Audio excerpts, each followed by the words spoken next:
Here we are again. Thank you and welcome to cebulive.com Old Tech Recycled Gadgets Review. So we're going to unbox this Samsung, refurbished Samsung DBP150 i5 3470 CPU set. So it's just a CPU which we bought online on Shopee. So no, it has no keyboard or monitor, just a CPU set. Our old computer, our 10-year-old computer already gave up. So we need to find a replacement. We really maximize the use of our gadgets because we don't want to create more electronic waste. So it's been 10 years with us, our old computer, the quad-core Q6600 processor. So, and we also want to buy refurbished computers because somehow it helps the environment and mostly it's about saving. So let's start. Let's check what's inside. We haven't opened this, and so let's find out what's really inside.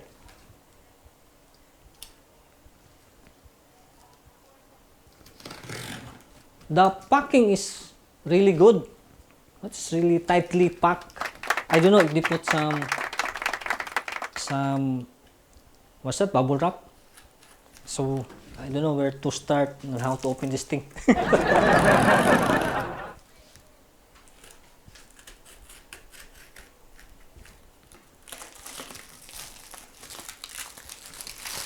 It's a bit heavy.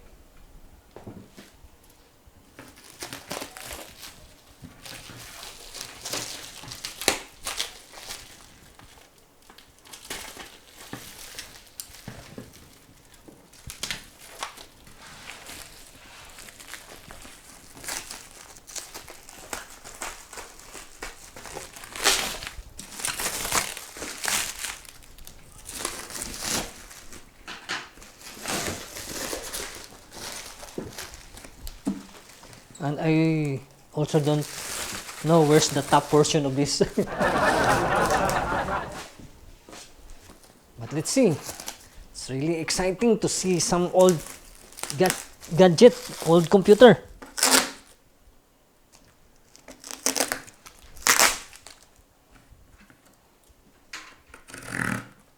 Oh man.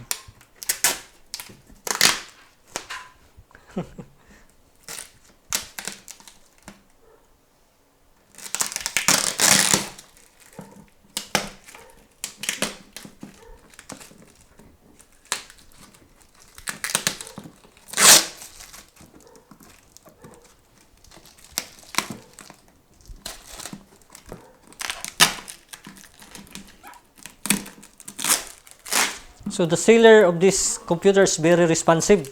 So after ordering, we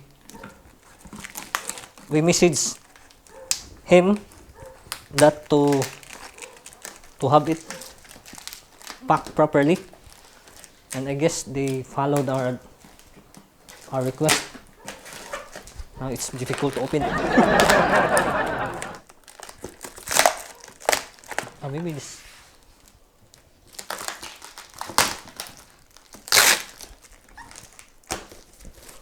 Okay, we're happy now.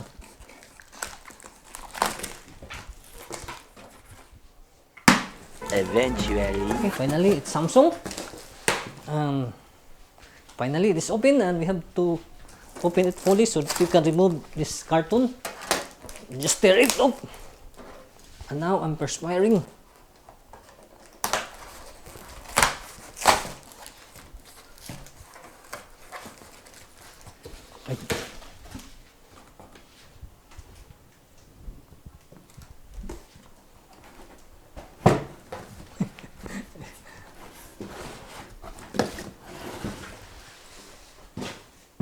Okay, what's inside is they included the power cable. Good. So Okay, this is it.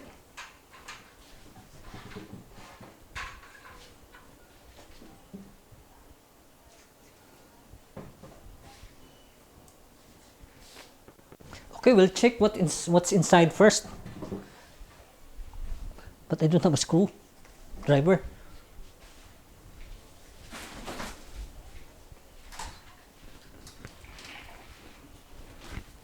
Okay, I need to find a screwdriver.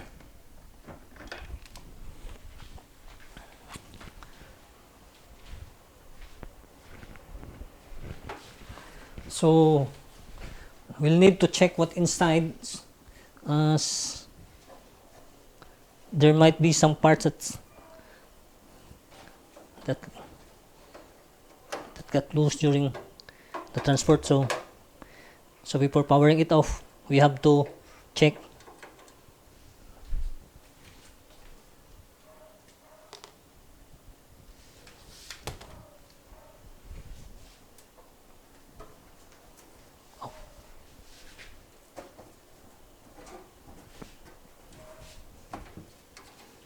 They bend the the lock thing. They have they bent it. They bend it.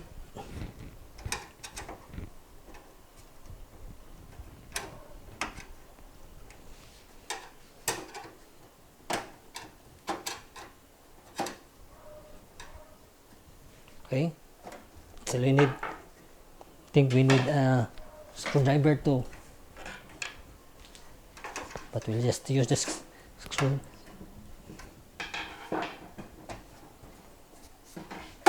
Then we need it's really hard.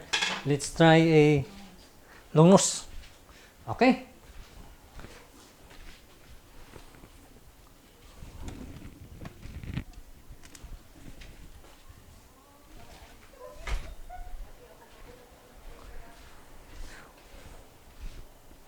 So there are scratches, but I think it's just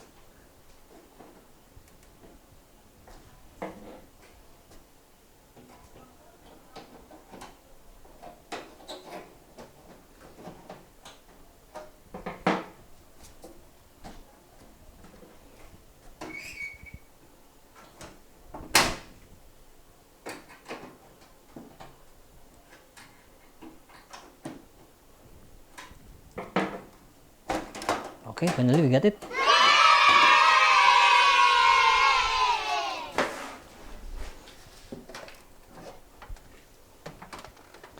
So this is what's inside the processor. That's the. So we just have to secure the components again. So this is the motherboard has built-in video card, I think, or the processor. I'm not sure. But later on, I will transfer my video card from my other computer here. So it's a slot, but not that many, but I guess it will do. So there are only 2 slots for the RAM, and the power supply unit is just a standard. So okay, we'll try to power this on.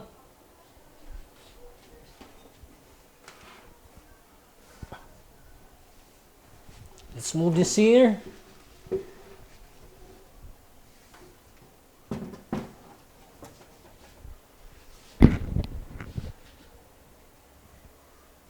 Okay. Still use the standard thing. Put the it has it has a DBI in.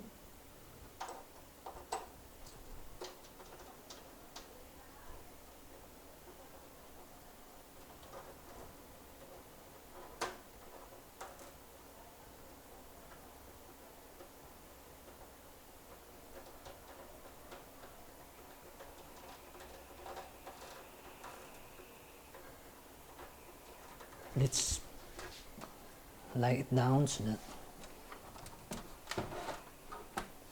we know. But before that, let's put first the keyboard.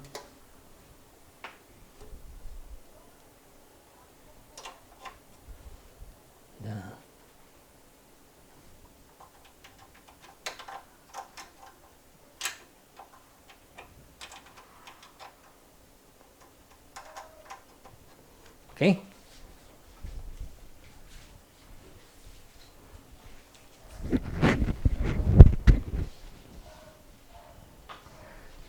Okay, let's turn it on. Just see how it works.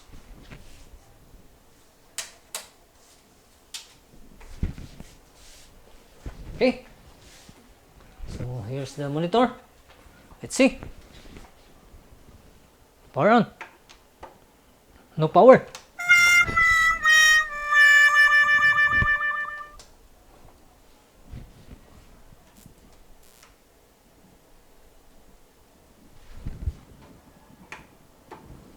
It's not powering. Maybe this one is. Let's try another.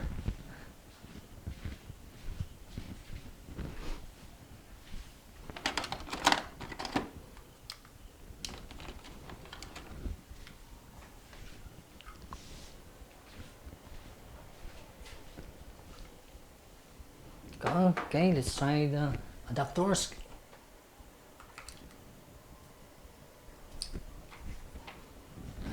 There we go. On.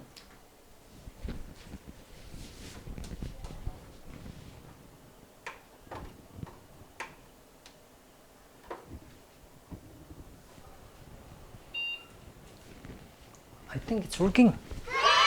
Yeah.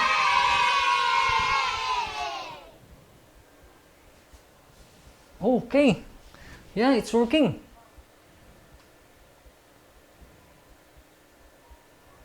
Wow. So the motherboard is abstract.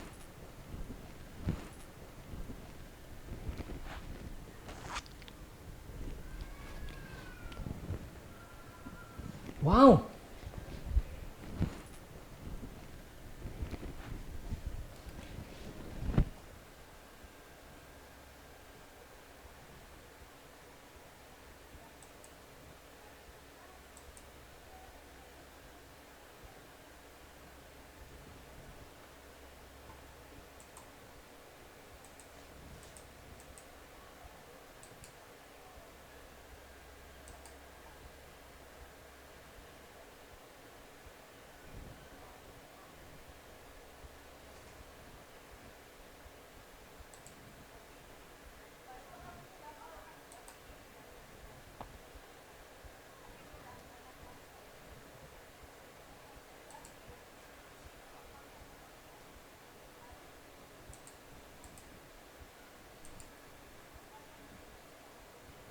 Wow, there are a lot of games here.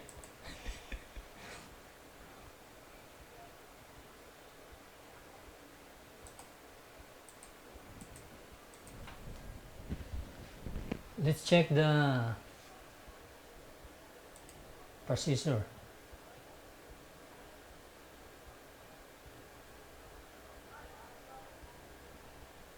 I'm not used to.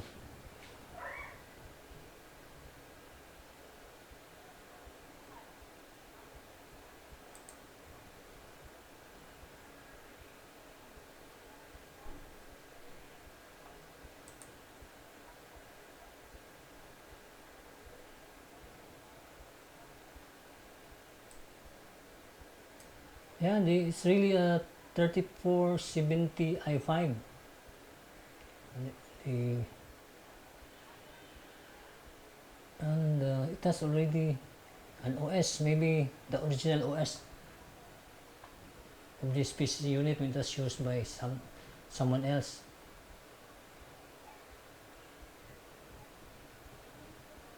So far so good. The seller really made true to his promise to pack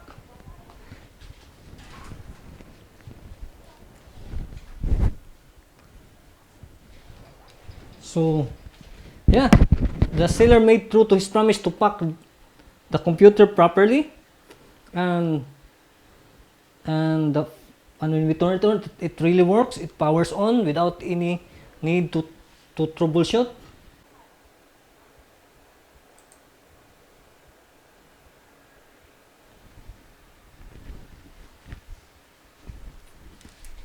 So I'll check my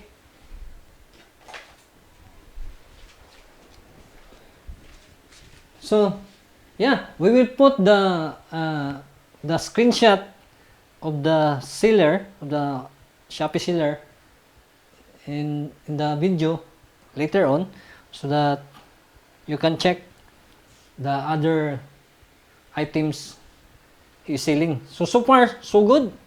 And I guess that's it for today. Maybe in the next few days or months, I'll do a complete review on how it functions, and maybe I'll upgrade some parts. So it depends on the budget, but I'll keep you posted. So thank you for watching and have a nice day.